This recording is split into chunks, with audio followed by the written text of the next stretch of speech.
আসসালামু আলাইকুম সুপ্রিয় শিক্ষার্থীবৃন্দ, আশা করি আপনারা সবাই ভালো আছেন।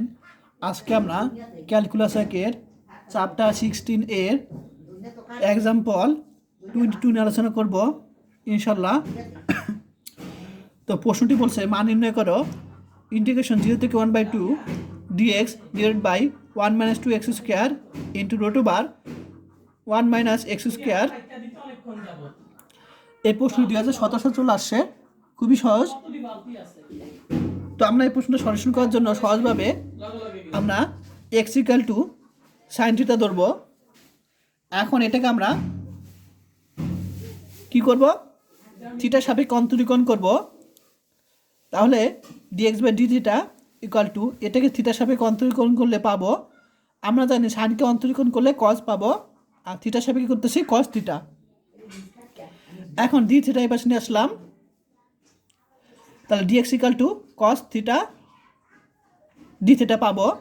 এটা ডিএক্স এর মান পেয়ে গেছি। এখন আমার সীমা দেখব। তো এখানে প্রশ্নের সীমা আছে 0, 1/2। তো যখন এক্স এর মান, অর্থাৎ যখন 0 হবে এক্স এর মান, তখন কি আসে দেখি আমরা আলাদা পেজে দেখাই।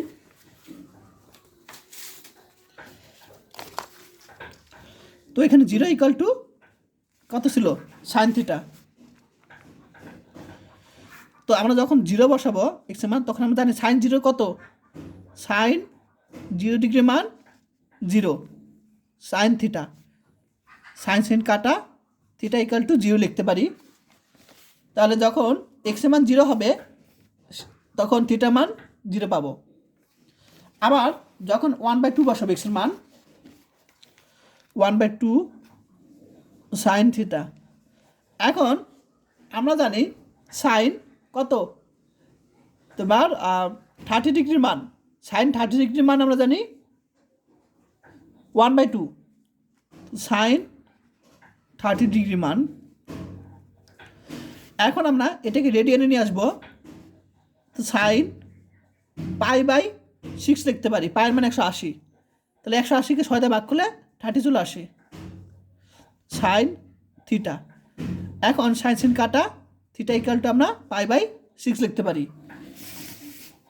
তো যখন এক্স এর মান 1/2 বসাবো এখানে, তখন থিটার মান পাবো π/6 পাবো। এখন মানগুলি বসে দেবো এখানে। ডিএক্স এর মান কস থিটা থিটা বসা দিব, এক্স এর পরিবর্তে সাইন থিটা বসাবো, স্কোয়ার আছে, এক্স এর পরিবর্তে সাইন থিটা বসাবো, স্কোয়ার আছে এখানে। সাথে সাথে লিমিটটাও চেঞ্জ করবো, 0 বদলে আমরা কত 0 পাবো, বসা দিলাম। এবং 1/2 বদলে আমরা কত পেয়েছি, থিটার মান π/6, 1/2 বদলে π/6 বসা দিলাম। এখন 1 - সাইন স্কোয়ার থিটা মানে কস স্কোয়ার থিটা। এখন স্কোয়ার রুট কাটা, কস থিটা থাকবে, কস থিটা আর এ কস থিটা মানে কাটাকাটি করে বাদ, d theta divide by 1 - 2 sine square theta থাকবে। তো আমরা একটা সূত্র জানি, সূত্র কি 1 - cos 2 theta equal two 2 sine square theta, এটা আমরা সূত্র জানি ত্রিকোণমিতিকের। তো এখানে আমরা লাগবে কি -2 সাইন স্কোয়ার থিটা লাগবে। তো এটাই বাস নিয়ে আসলাম, এটাই বাস নিয়ে আসলাম। তো 1 - 2 সাইন স্কোয়ার থিটা সূত্র কি, cos 2 থিটা। তাহলে এটা পরিবর্তে আমরা cos 2 থিটা বসা দিতে পারি। 1/cos মানে সূত্র কি, sec থিটা জানি, আর 2 থিটা আছে এখানে বসে দিব। তাহলে 1/cos মানে কি sec, আর 2 থিটা আছে কিন্তু 2 থিটা বসে দিলাম। এখন আমরা একটা সূত্র জানি, ইন্টিগ্রেশন sec থিটা, এটা সূত্র হলো ডি থিটা। এটা সূত্র হলো তোমার ln sec theta plus tan theta, এটা সূত্র ln sec theta plus tan theta. তাহলে আমরা এখানে ln, এখানে 2 থিটা আছে বসে দিব, ln sec 2 theta plus tan 2 theta. তো এখানে 2 আছে, তা 2 দ্বারা এখানে ভাগ করব। আমরা জানি ইন্টিগ্রেশনের সময় এটা ভাগ হয়, সীমা বসে দিব লিমিট। এখন 1/2 বাইরে নিয়ে আসলাম, sec ln sec থিটার পরিবর্তে আমরা কি বসাবো, π/6 বসে দিব, থিটা পরিবর্তে, থিটা পরিবর্তে π/6 বসে দিলাম। তাহলে আমরা 2 আর 6 কাটাকাটি করে π/3 থাকবে প্লাস 10 থিটার পরিবর্তে π/6 বসাবো, তো 2 আর 6 কাটাকাটি করে π/3 পাবো। আমরা কি আপার লিমিট বসালাম, শুধু 1/2 বাইরে আসলাম, আপার লিমিট π/2 এখানে বসলাম, মাইনাস লোয়ার লিমিট বসাবো।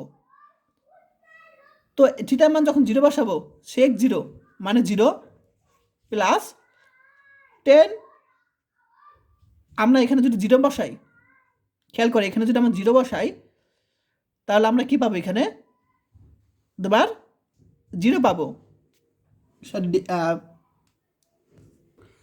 সরি আমার ভুল হয়েছে, দেখো এখানে একটু ভুল হয়েছে, সেটা হলো আমরা তো এটুক ঠিক আছে, তো আপার লিমিট বসিয়ে দিলাম, আপার লিমিট থিটা এখানে আমরা π/6 বসিয়ে আমি এটুক পেয়েছি।